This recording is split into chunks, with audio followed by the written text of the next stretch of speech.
আসসালামু আলাইকুম। আশা করি আপনারা সবাই ভালো আছেন। আমরা ভারতবর্ষের ইতিহাস নিয়ে আলোচনা করছিলাম। আজকে আমরা আলোচনা করব ভারতবর্ষে বা দিল্লিতে খলজি বংশের শাসন নিয়ে।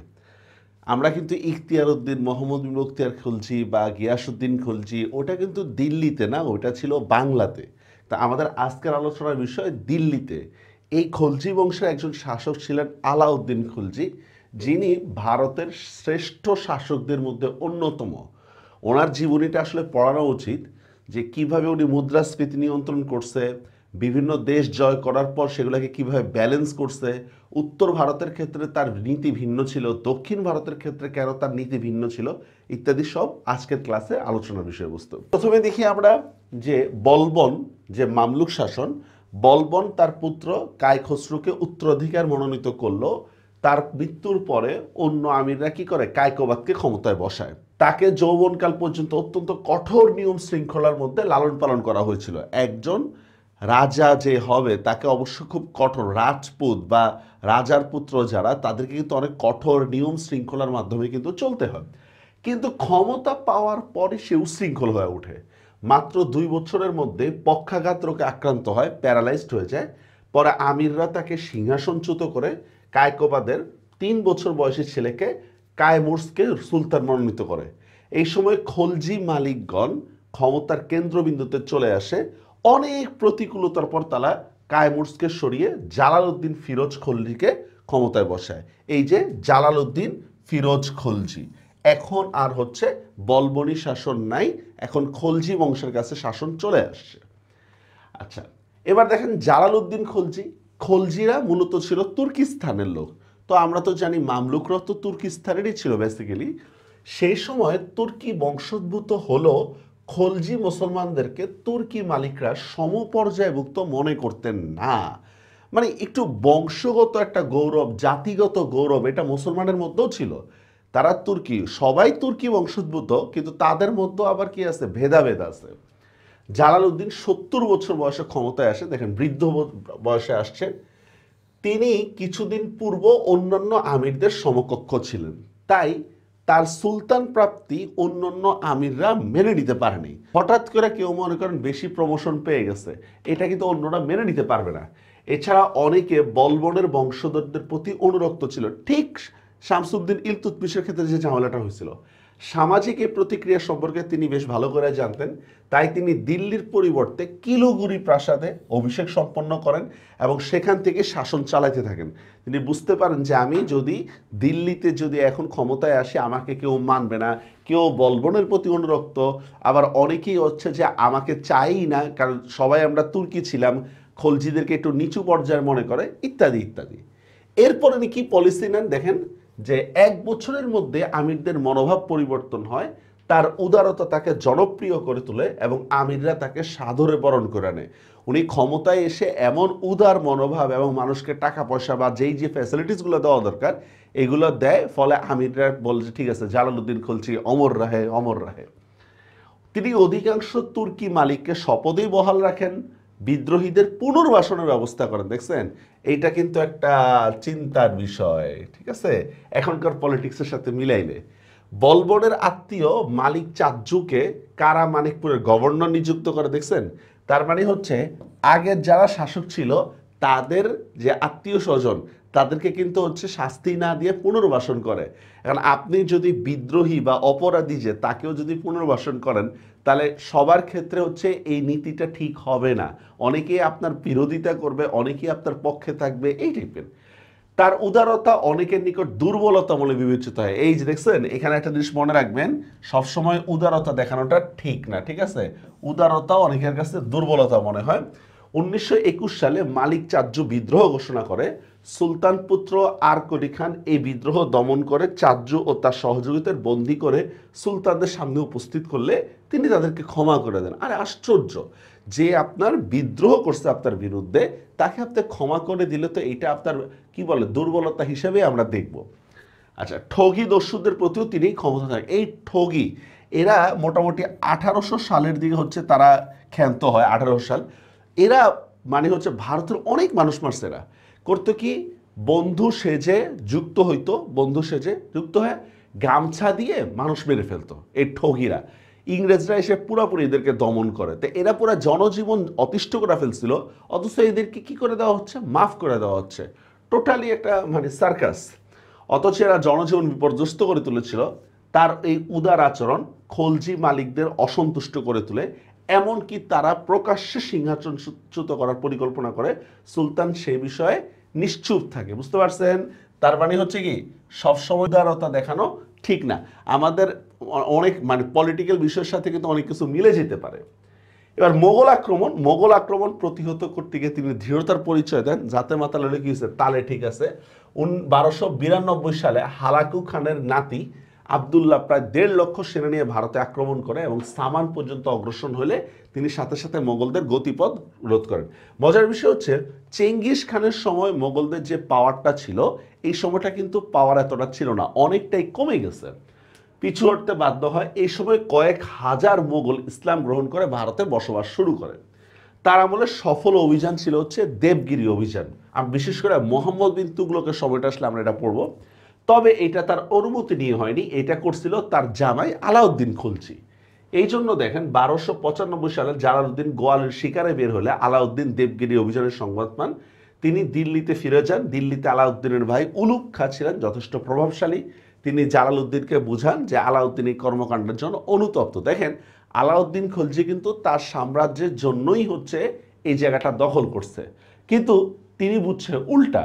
এই জন্য আলাউদ্দিন খলজিকে বরঞ্চ আরও মাফ চেয়ে নিতে হয়েছে। তার আমলে বড় ধরনের কোনো সামরিক সফলতা আসেনি, বরং তার উদারতা অন্যান্য আমিরকে ক্ষুব্ধ করে। বলা হয়ে থাকে 1296 সালে তার জামাই আলাউদ্দিনই তারে হত্যা করে। এটা বলা হয়ে থাকে। জালালউদ্দিন খলজি কি যথেষ্ট পরিমাণ উদার ছিলেন, কোনো রাষ্ট্র জয় করে নাই, হ্যাঁ মোগলদের আক্রমণ থেকে ইন্ডিয়াকে সেভ করছেন। এই দেখেন, এই যে খলজি বংশের শাসন, এই যে এখন হচ্ছে আসল শাসন, ঠিক আছে? এই দেখেন, আমরা এতক্ষণ পড়লাম যে কোনো নতুন অংশ জয় করে নাই, আর এবার আপনারা দেখবেন যে নতুন অংশ জয় করার পরে কটুক গেছে, দেখছেন? এই পুরাটাই কিন্তু হচ্ছে খলজি বংশের শাসন। দক্ষিণ ভারতের অনেক জায়গা কিন্তু দখল করছে। এই যেমন এই যে এই জিনিসটা পাবেন, রাজপুত, গুজরাট, মুলতান আগে দখল ছিল আর কি, গঙ্গা, এই জিনিস, গৌড়, এই জিনিসগুলো দখল করছে। জালালউদ্দিন খলজি বলা হয়ে থাকে তার জামাইয়ের হাতে নিহত হয়েছে।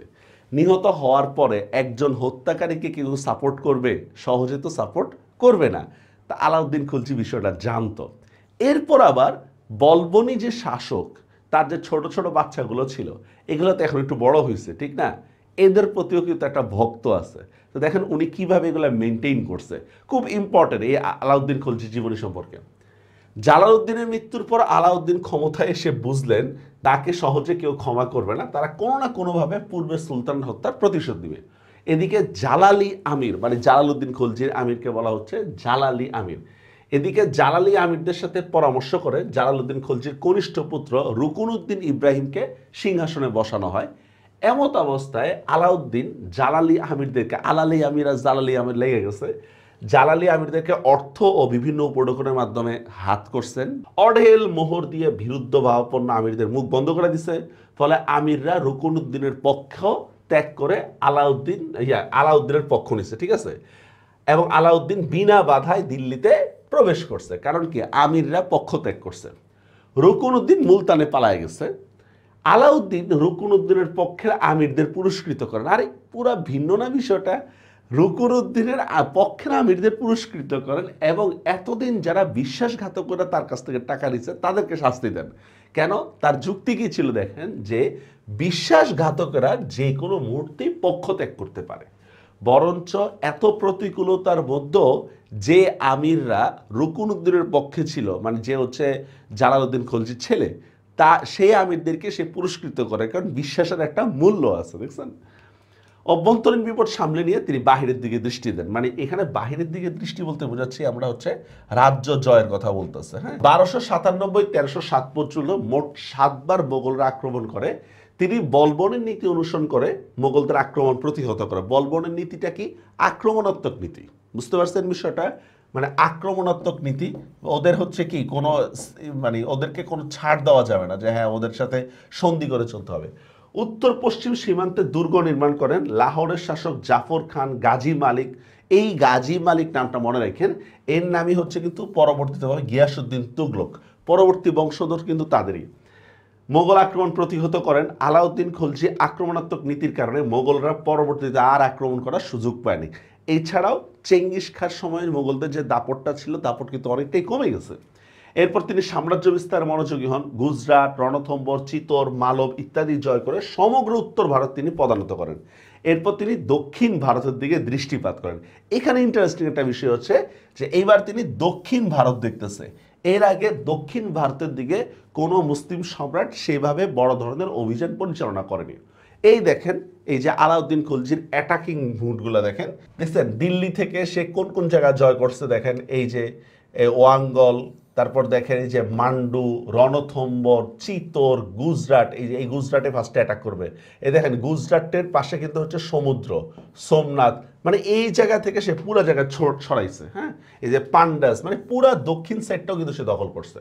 গুজরাট বিজয়। আলাউদ্দিন খলজির প্রথম অভিযান ছিল গুজরাট। গুজরাট ছিল কৃষি ও শিল্পে উন্নত, ও গুজরাটের সুরাট যেটা, এটা ছিল হচ্ছে শ্রেষ্ঠ বন্দর। কারণ এই বন্দরটা দিয়ে হচ্ছে ভারতের এশিয়া মানে পশ্চিম এশিয়া বাণিজ্য করতো। আপনি যদি শত্রুকে ধ্বংস করতে হয়, আপনাকে অবশ্যই তার বাণিজ্য, তার যে ফ্যাসিলিটিসগুলো আছে এগুলাকে নষ্ট করতে হবে। তার মধ্যে কর্ণদেব নামে একজন লোক ওই সময় গুজরাট শাসন করতেছিল। সেনাপতি নসরত খান ও উলুদ খানকে গুজরাট জয়ের জন্য পাঠায়। রাজা কর্ণ আহমেদাবাদের যুদ্ধে পরাজিত হয়ে দেবগিরিতে পালায় যায়। আলাউদ্দিনের সৈন্যরা কি ক্যামে বন্দর, সোমনাথ মন্দির লুট করে ধনরত্ন নিয়ে ফিরে আসে। আর ওইখানে মালিক কাফুর নামে একজনকে পাওয়া যায়। মালিক কাফুর, ঠিক আছে, একজন খোজা। ঠিক আছে, খোজা মানে হচ্ছে কি বলা যায়, যা যৌবন শক্তি নষ্ট করে দেওয়া হয়েছে এই টাইপের। পরে মালিক কাফুর আলাউদ্দিনের প্রধান সেনাপতি হন এবং দাক্ষিণাত্য বিজয়ে ভূমিকা রাখেন। আচ্ছা, এবারে রণথম্বর বিজয়। রণথম্বর ছিল ভারতের শ্রেষ্ঠ একটা দুর্গ। ইলতুৎমিশের সময় এই দুর্গ মুসলমানদের আন্ডারে আসলো। পরবর্তীতে রাজপুতরা সেটা দখল করে ফেলে। গুজরাট বিজয়ের পর আলাউদ্দিন দুর্গটি নির্মাণের দখলের পরিকল্পনা নেয়। উলুগ খান নসরত খাঁকে রণথম্বর অবরোধ করে। অবরোধ চলাকালের ক্ষীর নসরত খান যিনি, ইনি গোলার আঘাতে মারা যান।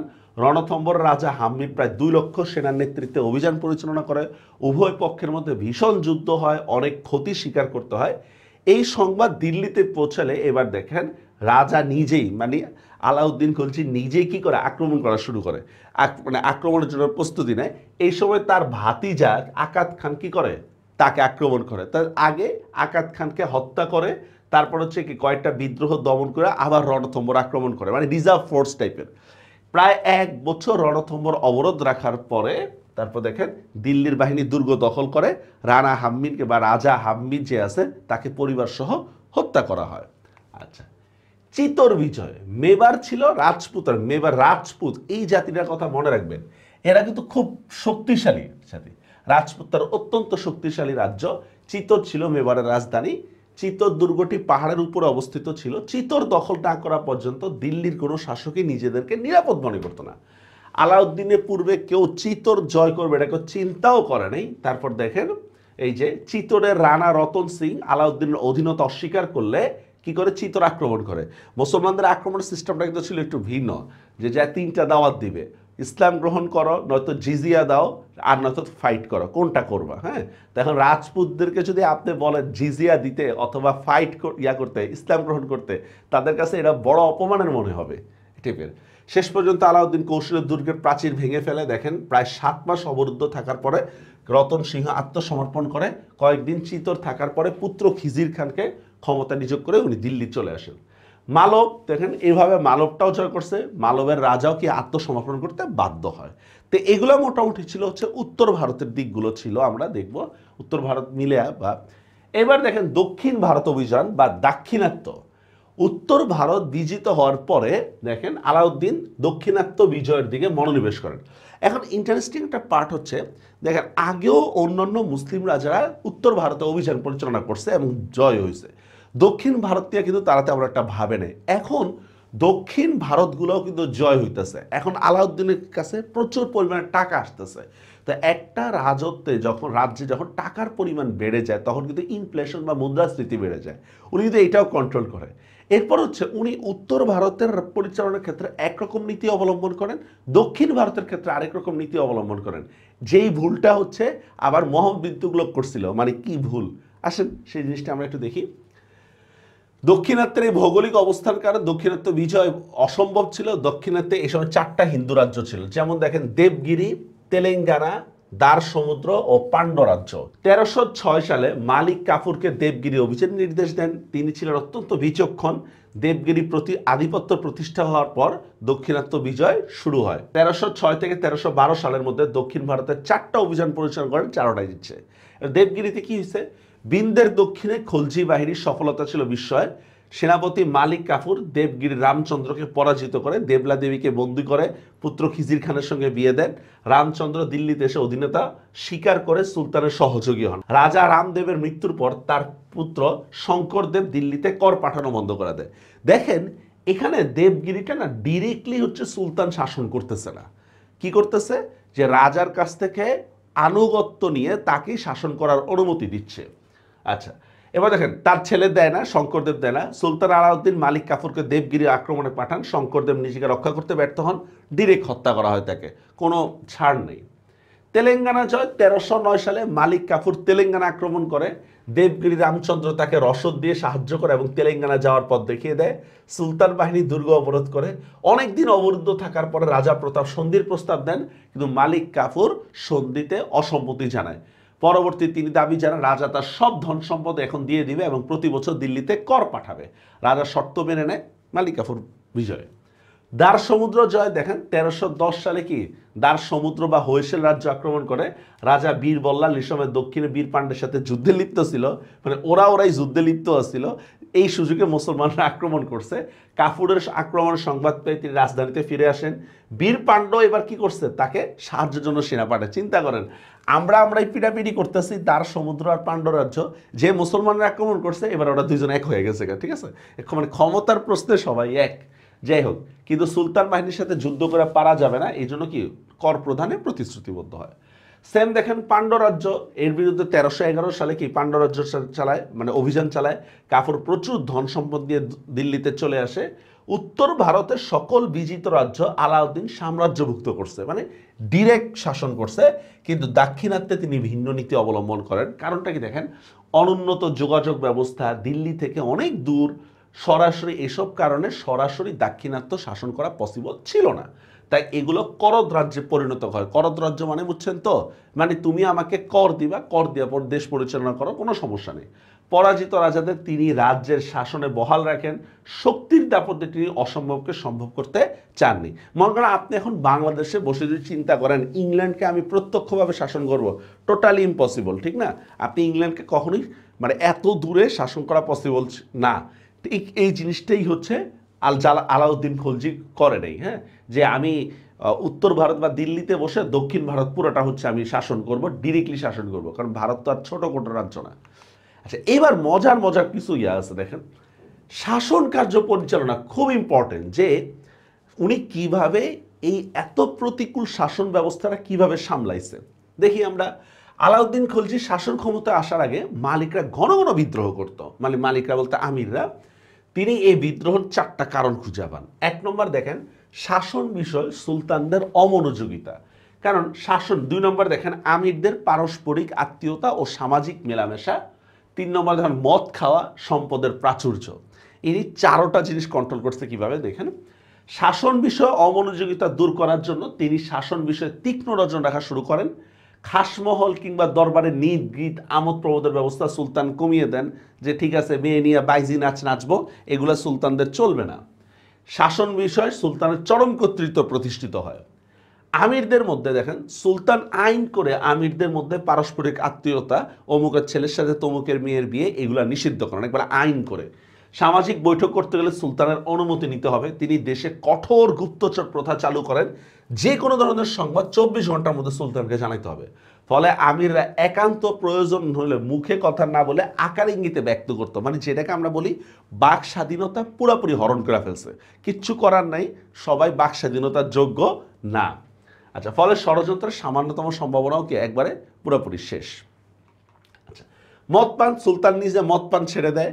সরকার অনুমোদিত মদ যারা মদ প্রস্তুত করতো তাদেরকে দিল্লি থেকে বের করে দেয়। মানে এত মদ ডালা হয়েছে। ওই সময় মুসলমানরা দেখা গেল প্রচুর পরিমাণে মদ খাইতো, এটা সম্পূর্ণভাবে নিষিদ্ধ করে, ঠিক আছে। পরবর্তীতে কিছুটা হচ্ছে আদেশটা একটু সংশোধন করে, কারণ যার মদ খাওয়ার অভ্যাস সে তো ডিরেক্টলি ছাড়তে পারে না, সামথিং এই বিষয়টা। সম্পদের প্রাচুর্য, তিনি রাষ্ট্র প্রদত্ত যত রকমের দান, রাষ্ট্রের পক্ষ থেকে যত উপহার টুপহার আছে সব খালিসা জমিতে পরিণত করেন। আমরা বলি না খাস জমি, সরকারি জমিকে বলি না খাস জমি, এই টাইপের। এইসব দান পেয়ে অনেকেই সম্পদশালী হয়ে উঠেছিল। আইন মেনে প্রজাদের কাছ থেকে অধিক অর্থ আদায়ের আদেশ ছিল। অতিরিক্ত সম্পদশালীদের অতিরিক্ত অর্থ বাজেয়াপ্ত করা হয়। মানুষের সম্পদ কমে যাওয়ার কারণে তারা বিদ্রোহ বা অশান্তি সৃষ্টি করার সুযোগ পায় না। চৌধুরী, খুত, মুকাদ্দামগণ ঘোড়ায় চড়া, অস্ত্র রাখা, মিহি কাপড় পরা, পান খাওয়া ছেড়ে বাধ্য হয়েছিল, বুঝতে পারছেন? মানে যতই বড় লোক হন না কেন, যত বড় লোক হবেন তত কর বেশি দিতে হবে, আর আলাদা কোনো ফ্যাসিলিটিস পাবে না। কথার কথা, সরকার বলে দিল আপনি 2 লাখ টাকার বেশি মালিক হতে পারবেন না। এখন আপনি যদি 20 লাখ টাকার মালিক হন, 18 লাখ টাকা সরকার নিয়ে নেবে। এইভাবে তাদেরকে হচ্ছে দমায় রাখছে। যদিও এই কঠোরতা জনজীবনে ব্যাপক প্রভাব ফেলে, উনি ক্ষমতা ধরে রাখার জন্য এই সাস্টেইন করার জন্য হচ্ছে এরকম অনেক প্ল্যান করছিল। রাজস্ব সংস্কার দেখেন, প্রচলিত ভূমি ব্যবস্থা অনুসারে কৃষি জমি কয়েক শ্রেণীতে ভাগ ছিল।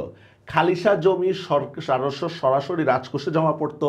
উজিরের অধীনে আমিল, কারকুন প্রমুখ কর্মকর্তারা রাজস্ব সংগ্রহ করত।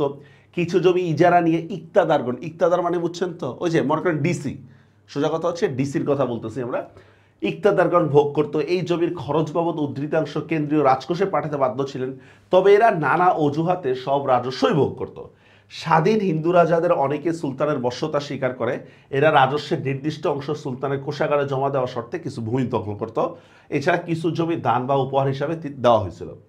তো দেখ, রাষ্ট্রের আয় বাড়ানোর জন্য তিনি রাজস্ব সংস্কার করেন। অভিজাত ব্যক্তি ও সরকারি কর্মচারীদের যাদের সে দান ভূমিস্বরূপ দেওয়া হয়েছিল সেটা বাজেয়াপ্ত করেন। সুলতানের নির্দেশে অপ্রয়োজনীয় বৃত্তি, ভাতা, জায়গির, ওই দেখেন না আমাদের এখানে সরকারি খরচে হজ করায় আনে, এগুলা সব নিষিদ্ধ করছে। রাষ্ট্রীয় কর কেউ ফাঁকি দিতে পারতো না। খারাজ, জিজিয়া, জাকাত, খুমস ইত্যাদির মাধ্যমে হচ্ছে রাজস্ব কালেক্ট করা হইতো। কারণ ইসলামিক রাষ্ট্রের মাধ্যমে হচ্ছে কি ট্যাক্স না, এই খারাজ, জিজিয়া, জাকাত এইভাবেই হচ্ছে রাজস্ব কালেক্ট করা হয়। আচ্ছা, সামরিক সংস্কার, আলাউদ্দিন খলজি সামরিক বিভাগও সংস্কার আনেন। তিনি বিশাল একটা স্থায়ী সেনাবাহিনী গড়ে তোলেন। কিন্তু দক্ষিণ ভারতে অভিযান পরিচালনা করতেছেন, উত্তর ভারতে করতেছেন, খুবই স্বাভাবিক, একটা বড় সেনাবাহিনী তো তার লাগবেই। সেনাদের বিস্তারিত বিবরণী ও রেজিস্টার প্রথা চালু করে, দেখছেন রেজিস্টার প্রথা। সেনারা যেন রাষ্ট্রীয় ঘোড়া বিক্রি করে নিম্নমানের ঘোড়া না দেখাইতে পারে, এই জন্য ঘোড়ায় দাগ দেওয়ার ব্যবস্থা চালু করেন। মনে করেন আমি একজন সেনাকে একটা উন্নত মানের ঘোড়া দিছি, ও এটাকে করছে কি বাজারে যা বিক্রি করে একটা নিম্নমানের ঘোড়া নিয়ে আসছে, আর বললো যে সরকার তো আমাকে এইটাই দিচ্ছে, বলতেছে না এইটা করলে হবে না, ঘোড়ায় দাগ দেওয়ার প্রথা চালু করেন। জিনিসপত্রের দাম জনগণের নিয়ন্ত্রণে থাকার জন্য মূল্য নিয়ন্ত্রণ প্রথা চালু করেন। এটা খুবই ইম্পর্টেন্ট, মূল্য নিয়ন্ত্রণ প্রথা। নির্ধারিত মূল্যের অধিক দাম চাইলেই শাস্তি দেওয়া হইতো, বুঝছেন? মূল্য নিয়ন্ত্রণ প্রথা, কথা তোমাকে মানতেই হবে। এই জিনিসটা এবার খুব ইম্পর্টেন্ট, এটা যে কোনো সরকার ফলো করতে পারে যে উনি কীভাবে মূল্য নিয়ন্ত্রণ প্রথা চালু করছেন, মানে কন্ট্রোল করছেন। আলাউদ্দিন খলজি বুঝতে পারেন যে সাম্রাজ্যের স্থায়িত্বের জন্য বিশাল একটা সেনাবাহিনী দরকার। তিনি বিশাল সেনাবাহিনী পুনর্গঠন করেন। এর পাশাপাশি 50,000 কৃতদাস ছিল। 1303 সালের পর তিনি বেশ কয়েকটা প্রাসাদ নির্মাণ করেন, ফলে তার বিপুল অর্থের প্রয়োজন হয়। দক্ষিণাত্য বিজয়ের পর দিল্লিতে প্রচুর ধন সম্পদ আমদানি আসে। বললাম না যে দক্ষিণ ভারতের রাজ্যগুলো তো কর দেওয়া শুরু করে, ঠিক না? আমদানির ফলে দ্রব্যমূল্য বেড়ে যায়, তখন সেনাদের বেতন বাড়ানোর প্রয়োজনীয়তা দেখা দেয়। হিসাব করে তিনি দেখেন যে যদি আমি সেনাদের বেতন বাড়াই তাহলে 4-5 বছরের মধ্যে কি হবে, রাজকোষ শূন্য হয়ে যাবে। এর চেয়ে বরং আমি বেতন না বাড়াই আমি কি করি, আমি হচ্ছে মূল্য নিয়ন্ত্রণ প্রথা বা জিনিসপত্রের দাম কম রাখার চেষ্টা করি। বেসিক্যালি উনি সেনাদের জন্যই কাজটা করছে। দেখেন উনি এমত অবস্থায় তিনি মূল্য নিয়ন্ত্রণের পদক্ষেপ নেন, ফলে অল্প বেতনে সেনারা সংসার চালাতে পারবে। সেনাদের স্বার্থে এই জিনিসটা চালু করছেন। তার সময় যুদ্ধ লেগেই থাকতো বলে ব্যবসায়ীরা মালপত্র আনতে বেশ অসুবিধা হতো তাদের। মোগল আক্রমণের সময় মুলতানের শস্য বিক্রেতারা দিল্লিতে আসতে না পারায় কি দ্রব্যমূল্য ঊর্ধ্বমুখী থাকতো। তিনি এইটার জন্য দুইটা করেন। এক নম্বর হচ্ছে দেখেন, দিল্লির আশেপাশে সরকারি শস্য ভাণ্ডার বা কোল্ড স্টোরেজ করে, ঠিক আছে? দিল্লির আশেপাশে সরকারি শস্য ভাণ্ডার নির্মাণ করে খাদ্যশস্য মজুদ রাখা হয় যাতে অভাবের সময় কম মূল্যে এটা চাওয়া যায়। যেমন দেখেন, আপনি ফুলকপি একটা সময় 80 টাকা দিয়ে আমরা কিনতেছি, আরেকটা সময় 5 টাকা বা 10 টাকা দিয়ে কিনতেছি। আমার যদি কোল্ড স্টোরেজ বা রক্ষণাবেক্ষণের যদি ব্যবস্থা থাকতো তাহলে তো আর এটা থাকতো, এটা হইতো না, ঠিক না? তো এই যে এইখানেই হলো ঝামেলাটা। তো উনি কি করছে, দিল্লির আশেপাশে, যেহেতু দিল্লিতে বেসিক্যালি সংকটটা দেখা দেয়, দিল্লির আশেপাশে সরকারি অনেক কোল্ড স্টোরেজ তৈরি করছে। তিনি বাজার দর নির্ধারণ করে দেন, অভাবের সময় খাদ্যশস্য বন্টন সীমিত করে দেন। আপনার টাকা আছে, আপনি 20 কেজি তেল নিয়ে নিতেছেন, না হবে না। সবাই সর্বোচ্চ 2 কেজি নিতে পারবে, এর চেয়ে বেশি নিতে পারবে না। কারণ আমরা যদি একেবারে সব নিয়ে নিই, স্টক করে ফেলি, তখন হচ্ছে জিনিসপত্রের একটা কৃত্রিম সংকট দেখা দেয়। তো অভাবের সময় উনি দেখেন খাদ্যশস্য বন্টন সীমিত করেছেন, অর্থাৎ নির্ধারিত পরিমাণের বেশি কেউ কিনতে পারবে না। অন্যান্য সময় তুমি যত ইচ্ছা কিনতে পারো, সংকটের সময় তুমি বেশি নিতে পারবে না। এবার দেখেন ব্যবসায়ীদের ক্ষেত্রে কি করেন, সুলতানের আদেশে খাদ্যশস্য সরকারি শস্যাগারে জমা হতো। শস্য আমদানির জন্য ব্যবসায়ীদেরকে অগ্রিম টাকা দেওয়ার ব্যবস্থা করা হতো। দোয়াব এলাকায় জমির খাজনা স্বরূপ শস্য আদায় করা হয়। দোয়াব এলাকায় মানে টাকা ওরা দিতে পারতেছে না, শস্যটা নেওয়া হচ্ছে। সব ধরনের প্রয়োজনীয় সামগ্রী বাজার দর নিয়ন্ত্রণ আইনের আওতাভুক্ত হয়।